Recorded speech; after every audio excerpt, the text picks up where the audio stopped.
Welcome to another episode, y'all, of your Peak Life podcast. DJ Julian Rivera here.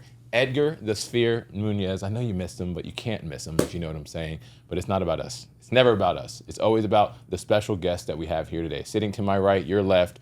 You might know him, but let me just give you a little backstory. Okay, former Bigger podcaster, former police officer, current investor in real estate, GOAT, in town, teaching everybody in the entire 7 cities for like 10 days in a row, killing it. And more so, importantly, he's on the show right now because the one and only David Green is here. We're going to pick his brain. We're going to talk more so we might learn some things, but more importantly, we're going to be real transparent. And that's what I like because there's no secrets. The big secret, there's no secret. That's what we say. David, thank you for being here. Thanks, man. And also, I want to give a big shout out to my man, local Chris Lloyd. All right, in real estate, rocking and rolling, launched the brokerage, kicking ass, and to be fair, I'm going to let him explain himself what he's doing because he has a lot of reasons why David's in town, but more importantly, he does a lot of stuff when David's not here. So they're partners. They work together. We get 2 for 1 today because usually you have one guest. So Chris, David, appreciate you guys being here. Thank you. All right. Hey, guys. So I'm going to start with you, Chris. Who's Chris? Who are you? Let our audience know who the hell you are. Absolutely. So a little bit about my background. I was local to Hampton Roads. Left the area for college, came back, and started working at the shipyard. You know, so many people around here work at the shipyard. Newport right? News? Exactly. Yep. Yeah, Newport News. So I was really frustrated with the trajectory of that career personally. And so I started to get into real estate investing. One of the catalysts to that was this guy right here. So I started learning about the house hack strategy to save more money, prepare for retirement, and that's when I just got the bug. So started investing in real estate, got the real estate bug, decided to get my license, worked up to where I'm in now, and had the awesome opportunity of meeting David probably about a year and a half ago. Nice. And we decided, hey, let's get together. And he wanted to start a real estate brokerage and was like, hey, how can we help? And we decided to launch in Virginia about last October. Yeah, Nice. Here we are. Yep. Sorry, so that's a good quick synopsis. There's so much more to you, Chris, but that's good. quick in and out. And if you don't know people, David Green, can you tell us your story really quick? Who is DG? Man, I had no intention of ever ending up here. I fell in love with basketball when I was a young kid. Who's your team? You're not gonna like it. Surprise me. The Utah Jazz. Ain't nothing wrong with it. Little Stockton and Malone. That's fine. But in today's era, that's not very popular. Touche. All right. I like the way they played basketball. Then I was a big fan of the Spurs when they had Tim Duncan and Yep. Tony Yeah. Parker, and then the Warriors when not so much now, but when they were just amazing, moving the ball, playing really good defense. I'm a fan of basketball. So Right. Okay. I was never a fan of the best athlete on the court. Yeah. Those are all great teams. I mean, Yeah, But they the played sport. the game the right way. You love the sport. I love the sport. I love the good. chemistry of it. I love ball movement. I love the strategy combined with the physical movement. I think that's like what makes sport really fun is when you're thinking and using your body at the same time. That's kind of the foundation of which I learned the first time in life that if I work really hard at something, I could improve my position in life. I think I was just kind of like hopeless before that. And then I ended up graduating college, had no idea what I wanted to do. I had some fraud investigators that came by my senior year to say the Department of Health and Human Services was hiring, and I didn't graduate. It was like a week behind when you could apply for the job, and so I was bummed out.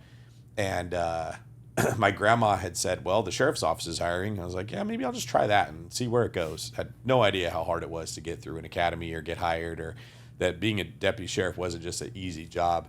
And then I kind of caught the bug, and it was a very challenging world where at that time, the culture of where I was in Contra Costa County was very, like, there is no excuse for anything.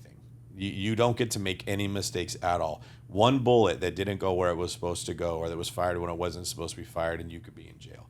1 second that you hesitate to do something can lead to some victim becoming killed. Like, you need to mentally prepare for what you're going to do in these situations long before you get, and then you need to practice and execute, or practice so you can execute when it comes. And I watch cops that were good dudes that people like that would make the smallest mistake and just would take a lot of heat. Yep. I mean, it was like, it doesn't matter if you're your friends or not. You did not do what we needed you to do. Even like you're wrestling with the guy, sweaty, strong, and he lost grip of the guy's hand, and that guy punched somebody else, and they were on that guy. Damn. And so in that environment, as a young man, I sort of learned excuses are not your friends. They are comforting, but every time you make one, you are going to slowly kill yourself. And so I worked in that job for a while. The Bay Area turned against law enforcement by quite a bit. There wasn't really any way to get the community and the cops on the same page. They both hated each other.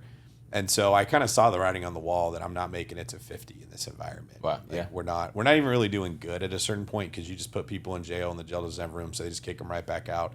When they go in jail, they learn how to be better at being a criminal. So now it's twice as hard to arrest that guy the next time around, right?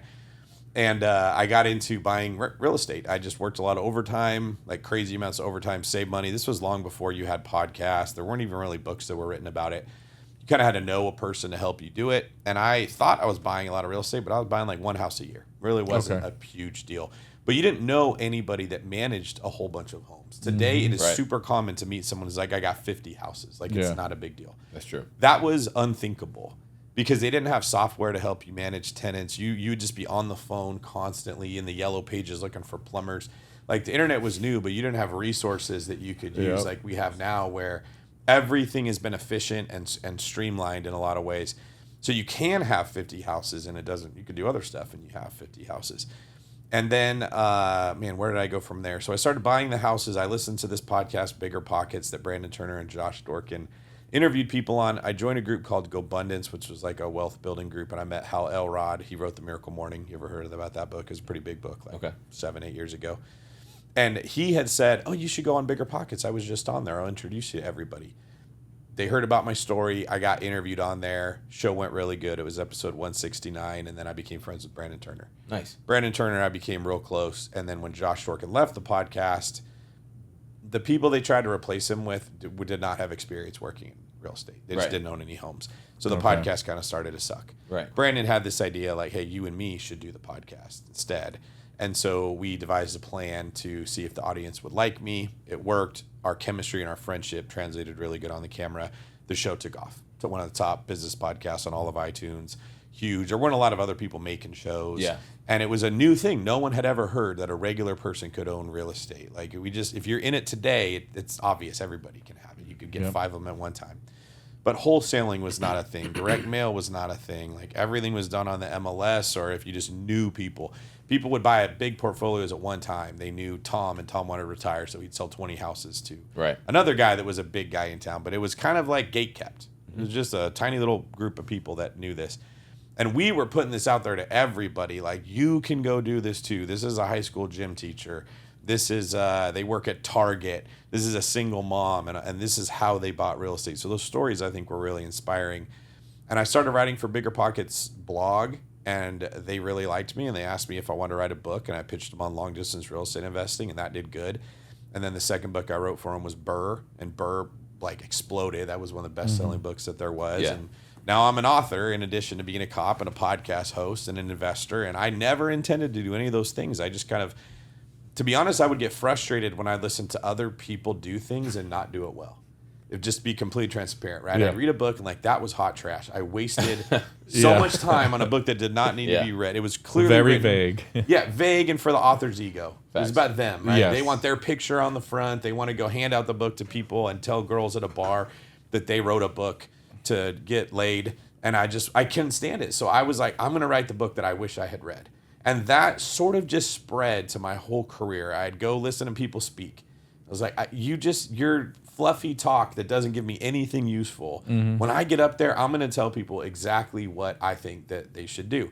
And then on the podcast, I'd hear a lot of inspirational stories and a lot of excitement. And to be frank, I'm not that great of a marketer. I'm not that good at clickbait and getting a good thumbnail made and spreading the story. But I would definitely tell people what I wish someone had told me.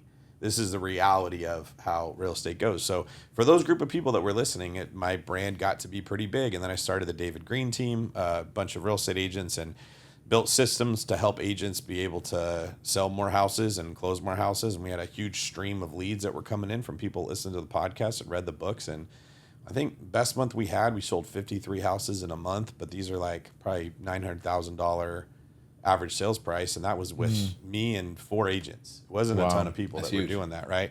So I learned how to use showing assistants and admin, and I built a system that everybody would be able to do this volume and still give good service. And I started the One Brokerage, that's a mortgage company, and we started doing loans across the country and did the very same thing there. Here's what a processor does, what a salesperson does. what the company's going to do. This is how we're going to support people to build a career.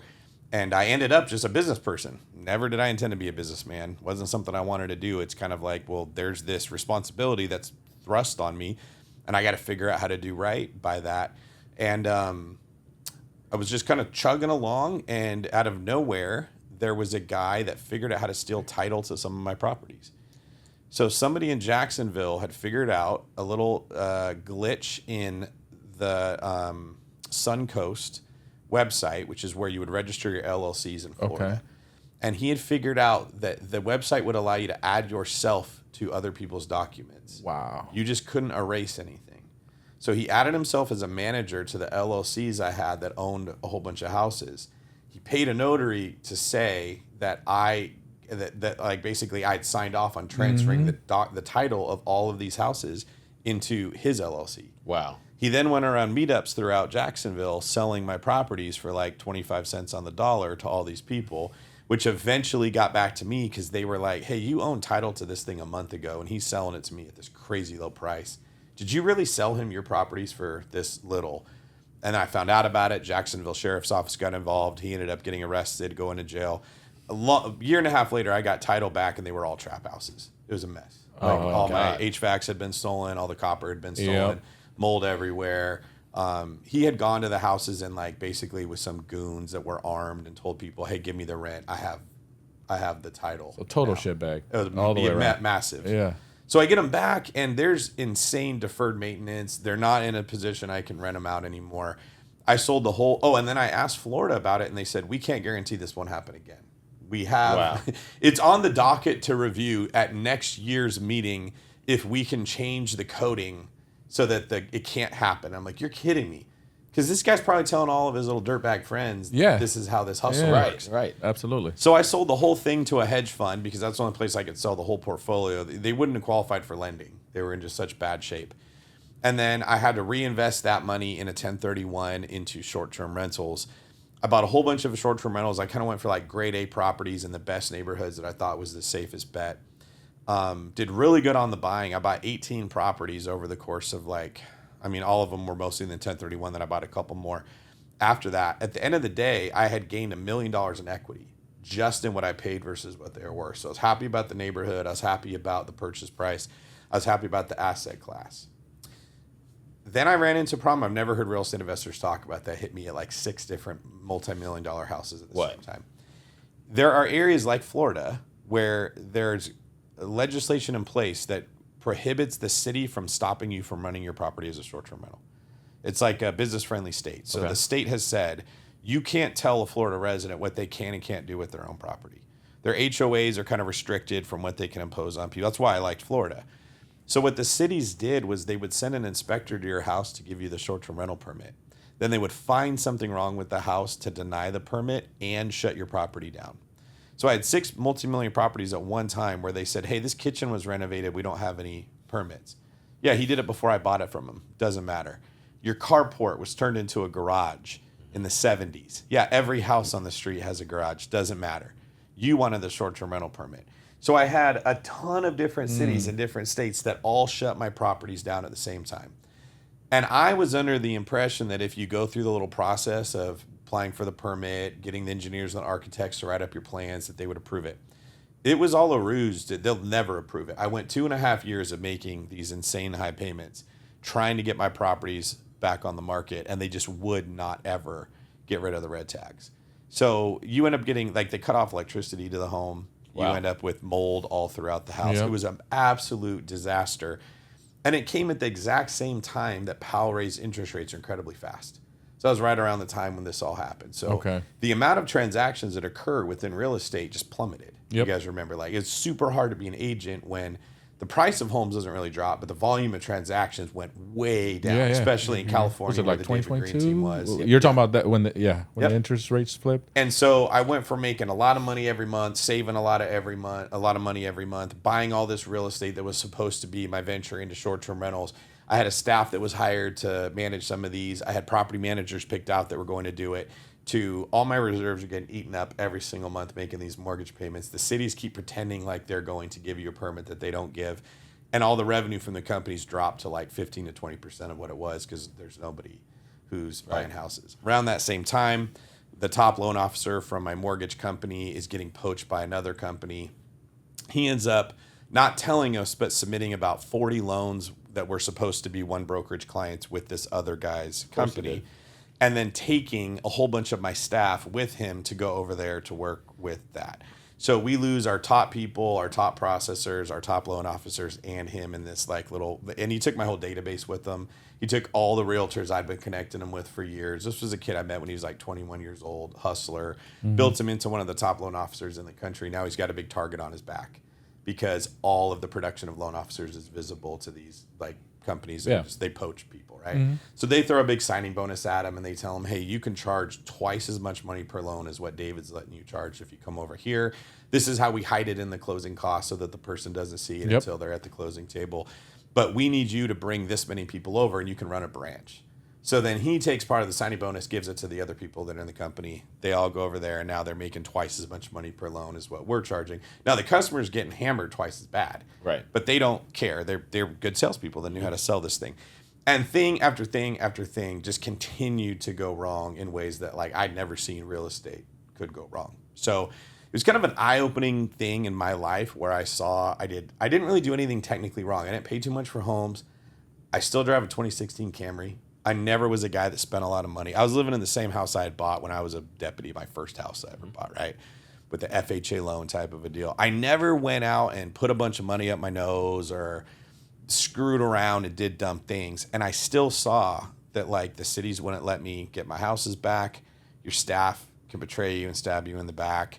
Bigger Pockets decides they want to go another direction. That's a whole other talk about like how that kind of came out of nowhere. So now I'm not on the podcast at the same time that all my staff has just left. So now all the other people are like, oh no, are we going to be able to make it if we don't have the Bigger Pockets branding? And it went from everything I touched to gold turned into everything went bad almost overnight. And so there was this like awareness that kind of creeps in that I had worked crazy hard for over a decade and done everything from what I had learned was the right. Now I did make the mistake of buying a lot of houses at one time. There's probably one thing I could look back at and say, if I wouldn't have put that much money in the pot at the same time, this couldn't have happened. But at the same time, I was making so much money every month, I could easily cover the debt. And no one knew rates were going to raise that quickly and that suddenly and out of nowhere, right? It was, I mean, literally from the time I closed on the last house, about 30 days later, that is everything happens, right? I got a big commercial building that I bought with a rate of 3.4, $15 million property. It's cash flowing about 25 grand a month. And then the debt has to be redone on the balloon note and rates are sitting at 9.5 to 10%. And like, no one wants to finance it. The capital markets at that time were like, we don't even know if we want to lend at all. But it's not going to debt service at a 10% interest rate. A massive just disaster that all hit at the same time that I wouldn't have expected, which sort of got me more into asking questions. Like when you have everything fall apart and you don't know who to turn to, you go to God because there is no other person to ask these questions of. And so my faith journey kind of changed quite a bit at that point. I started looking at things in the world differently than I had before. I started to recognize that this vision that we would paint for a lot of people of why they should get into real estate maybe wasn't the most accurate that it could have been. I think there's a lot of greed in the industry. I think there's a lot of influencers that are just they'll say whatever they can say because they want to be a little YouTube celebrity for their 24-month life cycle that they can get. It's very hard to get integrity from real estate agents, from loan people, from anybody in the business. It doesn't pay you to have integrity a lot of the time when we live in a social media world. And so I've just been kind of like steadily plodding through this and selling properties to try to cover mortgage payments for other ones. I spent a lot of time in Tennessee fixing up the short-term rentals that I had out there to try to increase the likelihood of them getting booked. Like it's just a crazy competitive time to be in real estate. And I went from a ton of prosperity to a ton of adversity almost overnight. And so I'm still here. I'm still working. I have more clarity probably about values than I would have had before this has happened. I have a lot more wisdom. I wouldn't have thought that the people that I had helped build up and turn them into very wealthy young people would have felt good making a decision like that and stealing my database. And I mean, they're still closing loans for these people that follow me and they think they're getting a loan with my loan company, right? They're not going to tell anybody that. And I can also say at the same time, I still think homeownership is the best decision your average American can possibly make to try to build wealth. I think I'd love if more people had fewer houses. Actually, you just said something important right there. So everyone goes through ups and downs, right? There's always going to be that roller coaster of life. And you still stay optimistic about the home ownership market. We have these conversations every day. We're all real estate professionals and investors in this room. And when you're talking to the common person, they are always looking at the rates. They're looking at the price. They're looking at everything, but they can't forecast 2, 3, 4, 5 years down the road. Forecasting, not predicting the future, right? Forecasting of what it might be happening. So when I'm having these conversations now with potential buyers or investors or whatever, most of them don't pay attention to the news. All right. And this is just my theory that I'm having here. And I want to get your guys' take on this. We know our good friend, Mr. Jerome Powell, is no longer going to be in his seat anymore. Okay. We know another individual is coming in. And we know that individual is a friend with the person that is running our country right now. This had never happened in our history. My prediction is over the course of the next 12 to 24 months, we're going to see more affordable loans. That's my prediction, only because, let's just say this. If I was me and you are friends, I know you're going to work well, right? I'm going to put you in there. We're probably going to figure something out. And I'm not just talking about real estate. I'm talking about across the board. I'm seeing something that's going to probably pop before the end of a term. What are your thoughts on home ownership over the next 24 months while we have the powers that be in there? I got 2 thoughts on this. The first is you're right, because Trump was public about his desire that Powell would lower rates. Too slow, Jerome. You hear all that. He was looking at it. Whether you agree with Trump, you like Trump, try to put that off to the side and just objectively look at what he said. He wanted interest rates lower because he sees the economy is struggling. Yep. I tend to side with that perspective, regardless of where it came from. I think we need rates lower, and I think we desperately need jobs. I think, like you said, if you're a real estate investor, you need to watch the news. We give ourselves so much credit when real estate does well, but it's tied to the economy. When the economy is crushing it, housing does well. And when the economy is bad, it does not matter how smart you are. If your tenant loses their job, and no tenants have a job, the smartest investor in the world is screwed. Right? Well, Nothing you can do. Before you bring up the second point, and you lived in the Bay Area, you know, all those companies right now, because of AI, they're laying off tens of thousands of people. And I just think of Palo Alto, Redwood City, all those cities right now are being impacted right now. That's such a good point. And in the last book I wrote, Better Than Cash Flow, the 10 Ways You Make Money in Real Estate, which is what I'm talking about at the meetup tonight, I get into those economic decisions affect real estate. And we are past the point where you could just look at a spreadsheet, see if there's a cash on cash return, and make a choice. You need to holistically see the environment you're working in, the area that the property is actually in, the demographics. This needs to be a bigger thing that investors look at than just, is it a duplex, is it cash flow? Yeah. Right. Yeah. So I think if we look at what Trump has said, I want lower rates. We look at the fact that he has had influence over Kevin Warsh being the new Fed chairman, and Kevin has more or less kind of said, yeah, I think we need to lower rates as well. We are likely to see interest rates come down through whatever means that they have to do. Doesn't mean it's good or bad, just means this is what is probably going to be coming. So we should be prepared for that. The X factor is, will we get people working? Like, I think in all of real estate, I am way more concerned about the job market than all my contemporaries and all the other podcasters. I can't get anyone else to even have a conversation. They'll talk about clicks and views and conversion ratios and what their video did and what thumbnail they're using and A/B conversions. None of these guys pay attention to what's happening. Right. That's not how you get seen on the internet, right? And I am so scared that people don't understand. We've had 10 years, maybe 12 years now of quantitative easing, easy work. Being a real estate agent, you got a license, you fell into deals. You went to an open house, you had 3 buyers that showed up. Like, we think that's normal. Yeah. The idea of work, like you mentioned, the tech cities in the Bay Area, that's where I'm from. I would go visit buddies that work there or clients that were buying a house from me.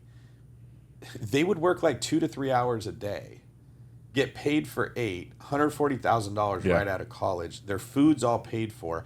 They literally would have vending machines. Like, you guys on Twitch, the video game streaming platform.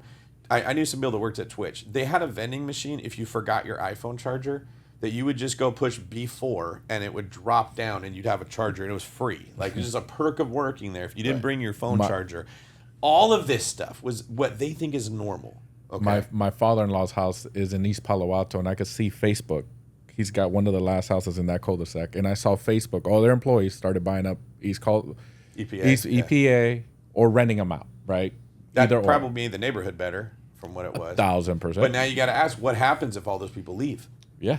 If you bought an EPA and you are like, hey, it's gentrifying, it's doing good, values are going up, and then Facebook lays off 40% of their workforce, all the tenants leave, all those people that own houses leave, it plummets into a crime-infested cesspool of depression. You could lose so much money so fast if you don't pay attention to these factors. So I know I've been talking for a long time, but the idea here is we got used to what was normal being way too easy. Right. And now that I don't even think we're going into a depression. We're just going back to closer to what life is supposed to be like. Agreed. You know, like we work with real estate agents who think that they showed up at the office and they opened their email and they made a Canva flyer and they texted a buddy and they posted what their outfit was on their Instagram. They called it lead gen. And in 8 hours, they did 5 things maybe that were productive, and they call that a work day, right? These tech workers got so used to having so much money for so little work. It's social programs are everywhere in our country, and people just assume if I don't work, someone will pay for me. That money is coming from someone's productivity somewhere through taxes, okay? And if there's nothing productive to do, if jobs dry up, if there isn't money changing hands, it isn't just like the wealthy that are hurt. It's everyone, man. It doesn't matter how well you did in your deals or how well you bought real estate. If the whole system implodes, everything goes down. And it will probably build it back up. That's usually the way things work. You know, it's like a forest fire that burns everything up. But I wish more influencers would discuss the very real relationship between the job market and housing. I agree with you. We've had these discussions, but one of the things I started seeing years ago was the tech coming. So we're prior military. We're a veteran-owned company. So we've been traveling the world. We see the tech coming from Korea, Japan, and all these places. And we saw it out there before it even hit the United States. Even like now, you know, self-checkout is like a thing here where it's been a thing since the early 2000s out there. And also truck drivers losing their businesses. The AI is taking over a lot of jobs, and a lot of unemployment is happening. And back growing up, I'm an 80s baby, so we have these conversations where it's like, if I wanted a new pair of shoes, a lot of us, or a newer car or whatever, we had 2 jobs. Yeah. I don't recall people just having one job and getting everything they wanted. Correct, yeah. There was extra hours put in somewhere else. I need to go work overtime. I need to go. That mindset is gone. I wouldn't say it's gone, but I've kind of graduated that word to the entreployee.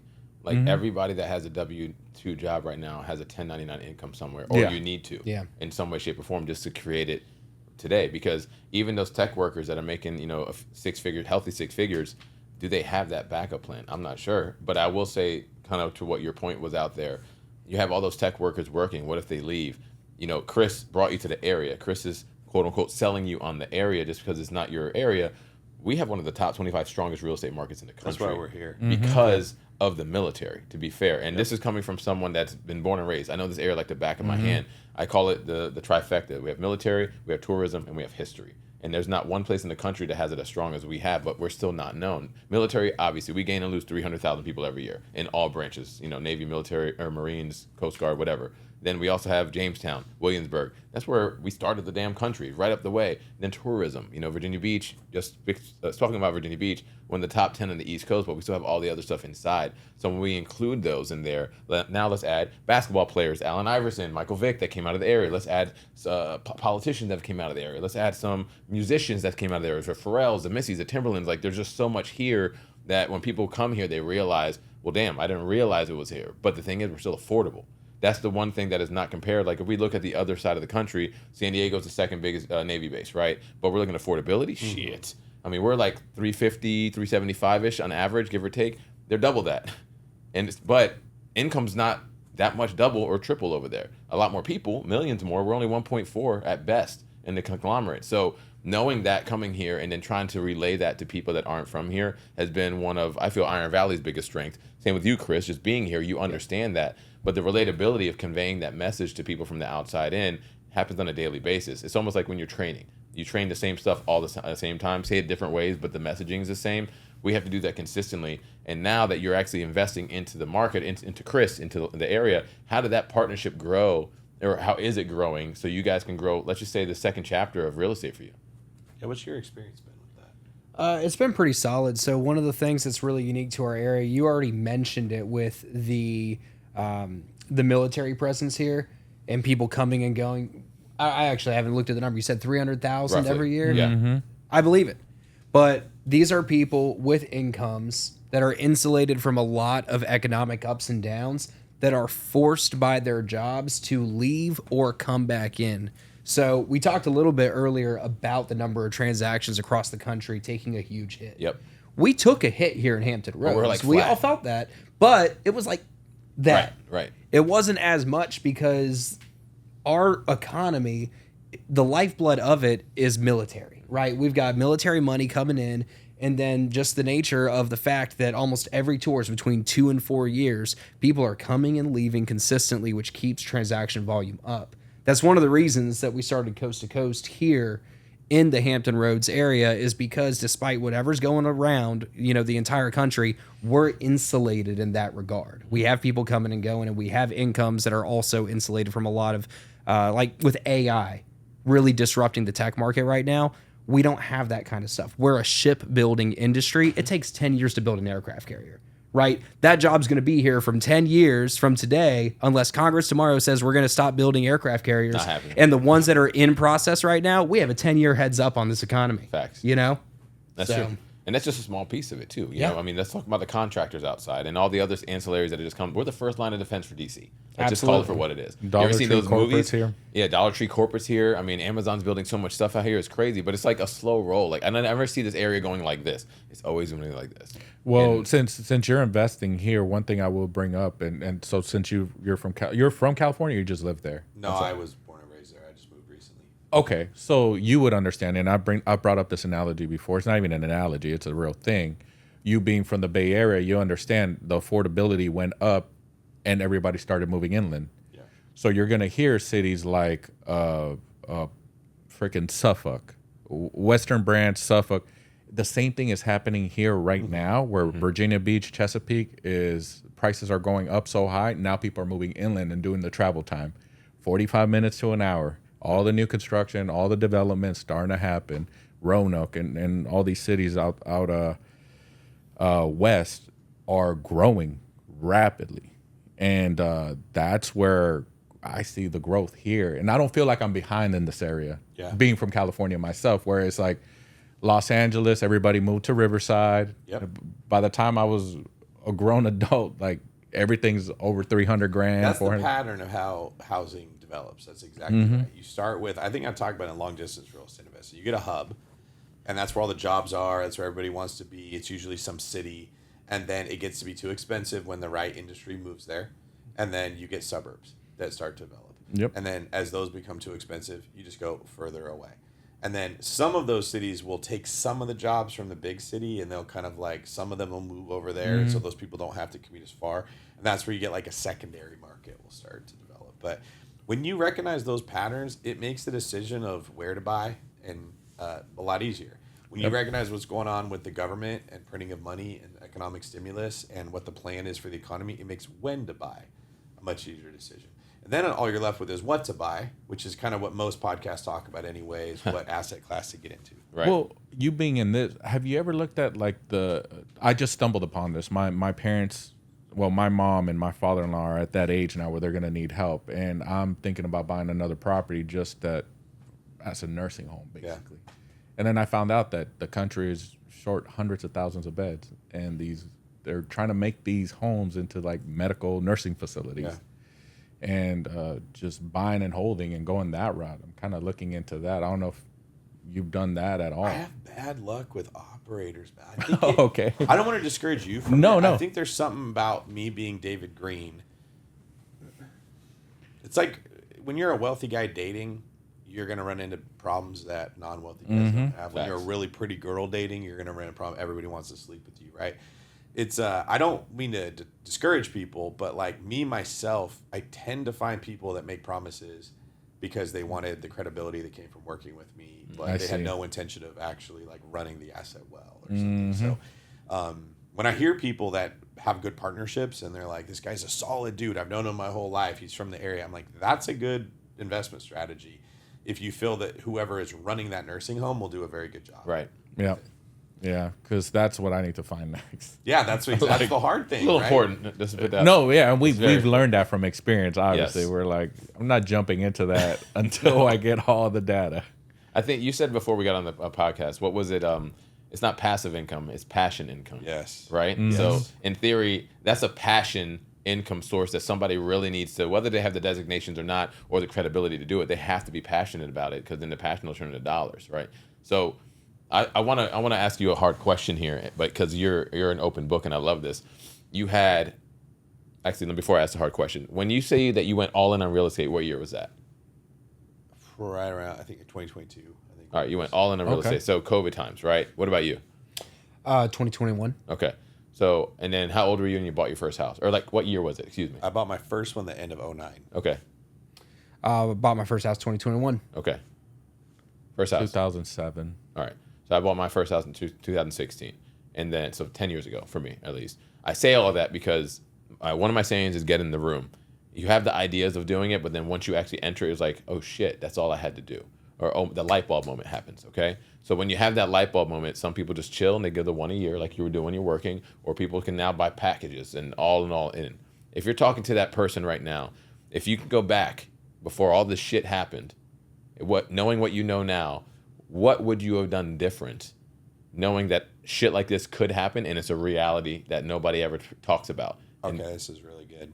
When I was new, I would have bought more, okay? Because David Green, with his overtime, with his saving ability, I could have handled more real estate than I was on like one a year, right? I probably would have bought 4 a year. While you were having a W-2 job? Yes. Okay. Yeah. Okay. Because property manager, it was California, everything cash flowed in 2009 and 2010 is a great time to be buying. Yeah, bottom of the market. You were like, but you didn't know it was the bottom of the market. But what you did know Facts. is I could throw it out there and everything cash flows. It's just how much is it cash flow?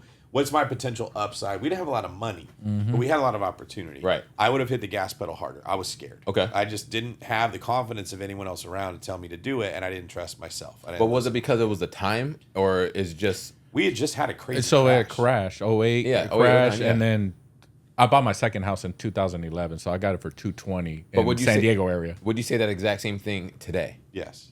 Okay. 100%. Okay. I would go harder when you find a good thing. Okay. I would pair that with, well, now that I'm buying real estate, my risk is going up a little bit, so I better work a little bit harder at making money.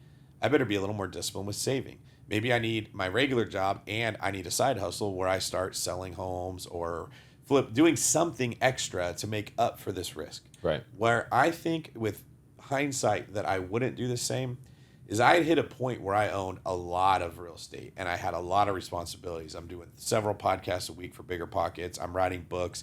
I'm running the David Green team and I'm running the one brokerage. I'm speaking at different places. Like I was stretched in myself. Yeah. So what you do is you then hire people to make up for you. Yeah. That all those pillars of people that I put in place that I built everything on, they collapsed and that thing fell.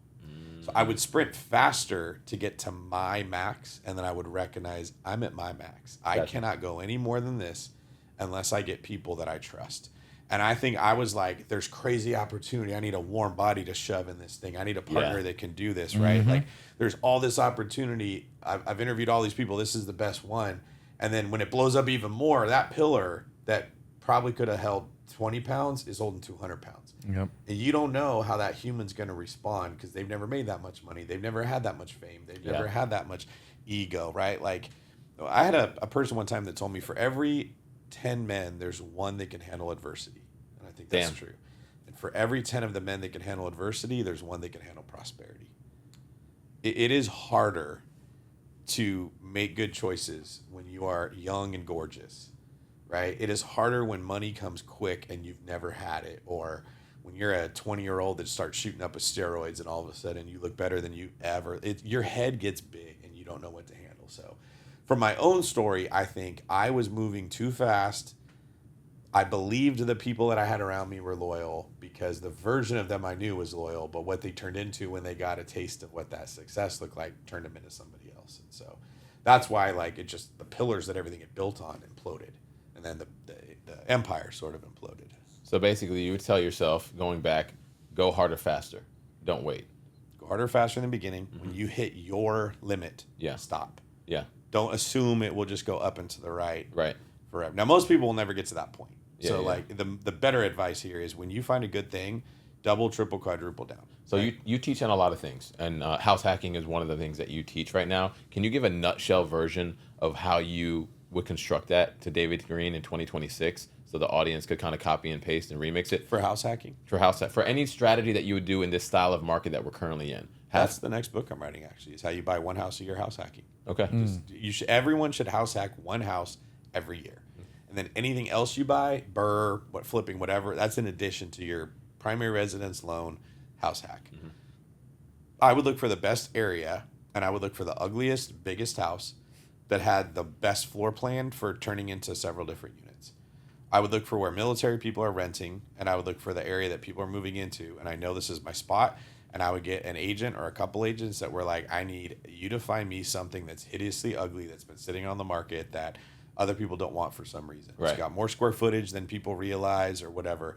I would buy it and I would move into it, and I would take myself off the hard money clock. I would take myself off the stress. You got a W-2 job, so you keep working that. And if I was handy, I would fix it up a little bit over time. And if I wasn't handy, I would find subcontractors to come in and fix it up a little bit over time. I'd put people in the bedrooms, or if it's several different spaces, or if it has an ADU, whatever. I would put renters in there, and I would get very accustomed to the management of a rehab, the management of tenants that are in there. And I would just start to feel like, what kind of people are good? Are military people good? Are people off Craigslist good? What goes right? What goes wrong? I'd build a year of experience, and the next year I'd move out of that house. I'd rent out wherever I was living, and I'd buy another one. I'd get a 5% down loan, 3% down loan. You probably got the down payment from that second loan from the money you saved in rent by renting it out to other people. So the first house bought your second house. I do the very same thing, but I'm a little bit better now. A little bit better of an area, a little bit better of a deal. Now I would get a 3-unit instead of a 2-unit or something like that. And I would do the exact same thing. Next year, I do the same thing. I would just know every year I'm buying a house, and so I'm not going to get too comfortable. I'm not going to accumulate a bunch of garbage that I don't need just to be able to feel like I'm cool. I learned how to convert a garage. I look for a house that has a basement that can be converted. Chris is doing this right now in a house that I walked in and knew right away why I bought it, because you walk in and the stairs are looking you right in the eye. You can put a door right there. One goes right up the stairs for one unit, turn to the left. You got the rest of the house. Like $500, you've turned that thing into 2 different units. It can vary, and they're not separated by drywall. You put a door in there, so technically, if you ever want to sell that thing, just take the. So there's a lot of homes in Norfolk like that where small tiny homes, 800. I just sold one off market. Thank you for a connection. Yep. So, and it's the very same thing. It's like, think outside the box. You could put the stairs outside, goes to the second floor, because the second floor is wide open. Yep. You come in the second That's floor, a what whole you look unit. for getting started. You're not trying to buy 20 houses in 1 year so you can be famous on YouTube too. Yeah. And then as you're doing this, you'll meet more people. You'll come across other investors. You'll come across your real estate agent will introduce you to people. You'll listen to a podcast that someone else listens to, whatever that is.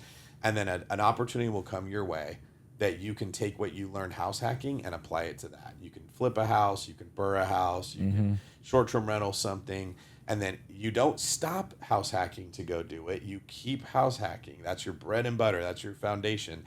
You're accumulating a portfolio for 4% down, 5% down. It's very low risk.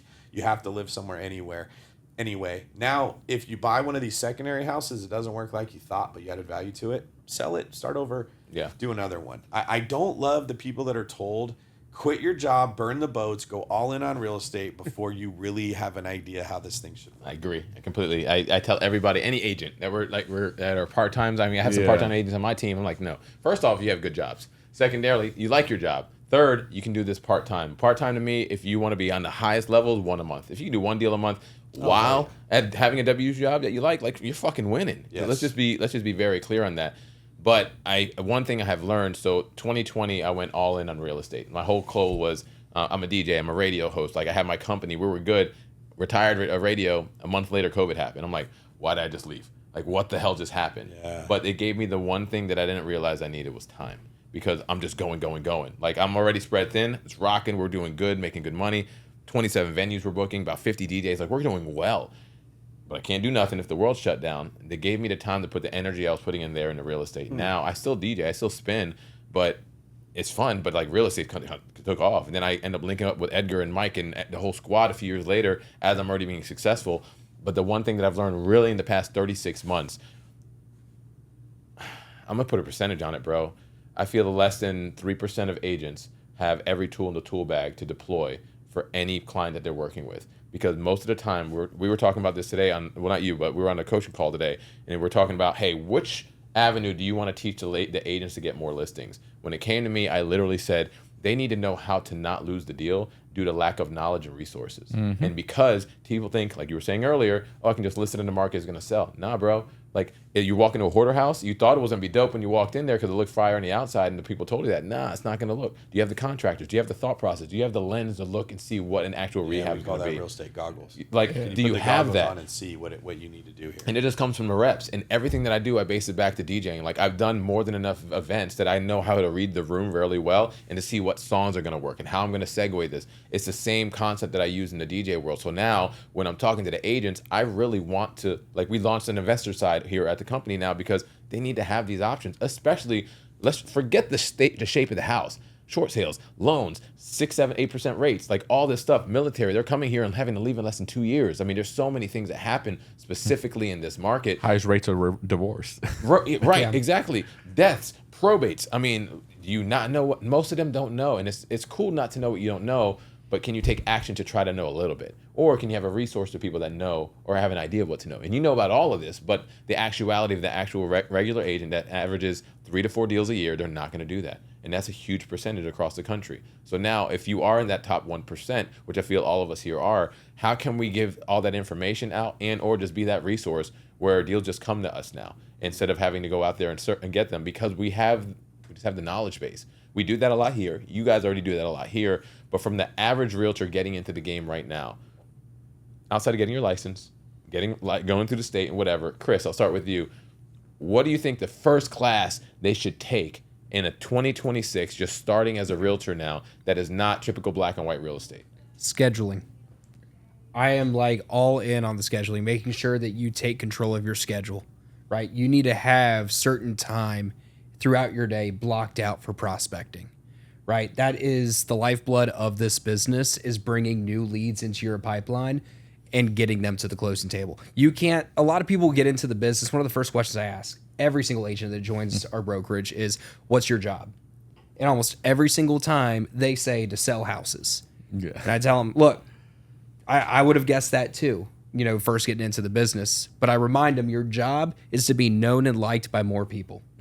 And you do that through prospecting. How you prospect is up to you, but you need to make sure you dedicate a certain amount of time every single day to your prospecting. And that is a absolute non-negotiable, right? And if you mentioned part-time, I actually only say dual career talking with our agents. I like that. Because I want them in the mindset that if you want this to be your full-time thing, you need to treat it like a full-time business from the day you start. Because we've all seen part-time agents get started, get burnt out because they realize it's harder than it is. So I tell them right up front, this is a dual career endeavor that you're embarking on. So you're working from 9 to 5. Okay, well, that means from 5 to 7, as soon as you're back home, you're prospecting. Whatever way that makes sense to you. Like when I was working at the shipyard, my shipyard laptop was open from 7 to 3:30. When 3:30 hit the clock, I shut that laptop, opened up my real estate laptop, started prospecting, shooting social media videos, cold calling, sending out mailers, stuff like that. Whatever I could do to be known and liked by more people, that's what the agents need to start doing, right? They get into the business and they're like, how do I write an offer? How do I understand the contract? What about all the disclosure, stuff like that? Get someone in the door first. And then rely on your support system and make sure you've got a company that has a support system, right? All right, guys. So realistically, it's 2026 right now. If you're that new agent, getting in the game, and you're trying to have all the tools in your toolbox, knowing what you know now. I don't care if it's flipping, I don't care if it's traditional, whatever. What is that one thing that you wish you told yourself day one that everyone needs to know about right now? Chris, we're going to start with you. Yeah, it needs to be identifying a schedule, right? You need to be focusing on the most dollar productive activities, right? So for agents, as an example here, they need to dial in on what hours they're going to have set aside for prospecting. One of the things that we talk about at our brokerage with any agent that comes in, we don't even consider them as part-time agents. We tell them from the jump, you're a dual career agent, right? They need to treat that. They need to treat this endeavor as a full-time thing if they want to go full-time in the business, because it's hard. And there's a lot of agents that just waste time thinking that they're productive when they're really not. And they need to sit in front of their schedule and say, hey, look, this is when I'm busy. This is when I'm not. What am I going to do in the period of time that I'm not busy? If you're dual career, you're working that 9 to 5. Okay, well, 5 to 7, you're prospecting in any way that is. Is it effective? Is it getting people in the door? Because that is the only way you're going to move forward in the business. A lot of agents will say, when they come in, we'll ask them what their job is, and they say to sell homes. Right. And we correct them and say, no, your job is to be known and liked by more people every single day. That is your primary job as a real estate agent, is to get more people in the door. David? Do you have a comment on that? No, I want to know what yours is, because scheduling is actually what I wasn't thinking, because based on where we were going, but it's vitally important, to be fair, because you can also schedule times to, I mean, there's so much stuff to schedule. Scheduling is the intricate part, but I wasn't actually going there. Where I was going with the tools in the toolbox, you know, if you have more tools now, knowing that they're available, knowing what you know now, what tool would you want to learn almost day one outside of typical black and white real estate? Psychology. You gotta learn how to talk to people, inspire confidence. You can be a brilliant agent that has memorized a contract from beginning to end, and if you're dry and boring, no one remembers you. No one comes back to you. People, there's always a person that can tell you like how to solve a problem. Right? I don't know. What do you do when the roof is in this? There's always someone in the office that knows how roofing works. There's a home inspector to ask. But if you aren't someone that inspires confidence in the people that are around you, you're not getting clients. What I've been telling all the agents, and frankly, this is why the David Green team shut down, is the agents didn't want to adapt. And I ended up being right. They got really spoiled when there was tons of transactions happening saying, I'm a listing agent. I'm a buyer's agent. I am a buyer's agent that specializes in this little community right here. That's all I do. Well, when houses are flying off the shelves, maybe you could get away with that. But when you see transactions dropping and the economy goes bad, what I believe every agent needs to understand is you are a real estate professional. You need to be able to buy and sell homes. You need to be able to know if this is an MLS home, if this is a off-market buyer list home, if this is a fix it up and sell it for more home, or if this is a slasher price, get out from under. You have to know, like, as if you own it yourself, how to recommend what people do. You also need to understand property management, and you need to be able to fund loans if you want to be a real estate professional. I like the agent who's like, look, I know how to do what I do well, and I can do this well, and I can do this well. You're a rock star, top producer, you're selling 10, 15 houses a month. Yeah, your plate's full with that. But if you're someone that does 2 deals a month, there's no reason that you can't get your loan officer's license and you can't do the loan on that and save them some money. If there's no reason you can't also be managing properties for other people that you help sell a house to and doing a really good job with it. And then when they want to list their house, they're already talking to you because you are the real estate professional that they know. I'll just wrap it up. Like, if you're busy, niche down on what you're good at. That is not 95% of the people they're not so busy every day. No, absolutely not. So you need to do more for less people instead of less for more people. And I will say that I try to remind these agents, you know, that you are no different than a server. You literally take a plate from here to here between the two parties. Like, that's it. You're in the service fucking industry. That's true. We all got the same finish line. That's about it. Now, what do you do with that money? Because, again, getting good at something also comes with more money, more luxuries, because that's what we tend to see. It's like you're used to living off $65,000. Now you made $180,000. What are you going to do with that extra cash? Yep. Right? Now that's your time to actually become an investor, really get into real estate, not just the service industry. And that's where they get it messed up. That's where you get value to bring people. Yeah. Yes. I want to buy a car from a guy that knows a mechanic or used to race cars. He knows cars in and out. I don't want to buy a car from a smooth talking person that knows how to tell me what I want to hear and rip me off when I'm not paying attention.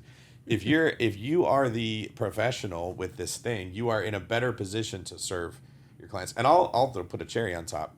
When you don't own any real estate at all and it's intimidating to you, you are forced to deceive people to appear like you're confident. Yeah. You don't actually know what a soffit is on a roof. Ooh. You don't know what GFCI really means, right? Like, if they ask you, is that a problem because there's a crack in the plaster, and you don't know what a foundation problem looks like versus regular stuff, you have to lie. Now you feel like an imposter. Now you cry about, I feel like I have imposter syndrome and it's so hard. And your broker has to talk you off the ledge every day, right? Like, it's the same pattern that you see at people that suck in life. And they're usually, like you said, people that never went in and did it themselves. Yeah. Yeah. But it's also quality over quantity, right? So as you can focus on being that quality professional, it's gonna come to you like by just Of being course, being yeah. consistent. You know what I'm saying? That's it. The more consistent you are, the funny. It's funny. The more consistent you are, the luckier you get. It just happens that 90% way. of the business is going to go through the top 10% of the people. Facts. Yep. Because they know what they're doing. And Yep. and I'll add on that. That's why I tell the new agents, stop talking about you know your worth when you don't have worth, because you don't know your worth. When you don't know anything, you need to be begging the top producers in the office, can I please go open doors for you? Can I put out your Right. open house signs? Can I put your house in the MLS for you and put the pictures in? Or what takes up all your time? Can I put your mailers together for you and send them out? All I ask is that you let me listen to you on the phone when they call you back. Yep. There's so many people that got a license that know nothing at all, that refuse to do anything if they don't get paid, that they never actually learn anything. Then you got people that are really good at what they do and they're overwhelmed. I don't know why we can't combine people. I think in the country in general, we used to have apprenticeships where you didn't know anything. Yeah. So you put a shoe on a horse for somebody, and then they maybe fed you lunch, and then you learn how horses worked at some point, right? Sounds about right. We got rid of all of Yeah. that. Like Yeah. everybody's walking around with this false persona, like they're important Yeah. when they don't know anything, and that's why our industry, I think, has such a bad reputation. Takes one bad apple to ruin the bunch. Of course. But the thing is, the Yeah. bunch is still going to be there, but it's going to be a smaller one. And that's where it's like the quality over the quantity is. David, I think I can talk to you for 17 more hours, to be fair, and I think it would be an amazing conversation, but the battery won't hold up. So because of that, I'm going to transition to, dude, we need to know what projects you have coming up. Where can we find you? Most people watching this are going to know who you are. Same thing with you, Chris. You guys are partnering together. Just plug yourself so we can make sure we put it out there for you. My podcast is called The David Green Show. You can find it at Apple, Spotify, YouTube. My social media is at David Green 24. But if you're somebody who is recognizing that maybe you've been lied to about what is important in life, or you're kind of scared because you see what's going on in the world, it's getting worse and worse and worse, and you're starting to wonder about faith, I run a free faith group, which is a form of a Bible study that we meet every Wednesday night. So anybody listening to this that wants to come, maybe you had a bad experience at church or you don't know what you believe about it, those are the people I'm looking for. I'm not looking for the people to show up and tell everybody how they're wrong about everything. But it's called Spartan League. You can send me a DM on Instagram. I'll give them the link. They're welcome to join. Nice. That's awesome, dude. Mr. Lloyd. Absolutely. You can reach me on social media at Chris Lloyd. That's LLOYD_real estate. Or you can shoot me an email at chris.lloyd@clret.com. But you can reach me better on social media. I think it's the first time somebody's plugged their email. That's actually pretty smart. I think I'm going to start doing that too, dude. Shit goes to I just spam. don't like putting my phone number out there. No, don't do that. Don't do that. Unless it's your CRM phone Mine's number, there. and you're good. Mine's there. Edgar, where we at? The VA agent on Instagram, Edgar Munoz on Facebook, 757-774-3473. Call me. Who gives a fuck? It goes straight to voicemail. I thought I you got it better- all set up. I thought you were about to drop like a Mike Jones like reference when he's like still tipping. Anyways, the DJ and me. All right, guys. DJ Julian Rivera signing out. More importantly, is your Peak Life podcast. Chris, David, thank you for being on the show today. Make sure you tune into them. I mean, you're gonna see what they're working on, bro. Seriously, and also author, tons of books. What's the book that you have coming out soon? Yeah. It'll be called The Sneaky Rental. How you can house hack a house every year. Okay, but that's like, what number is that of books?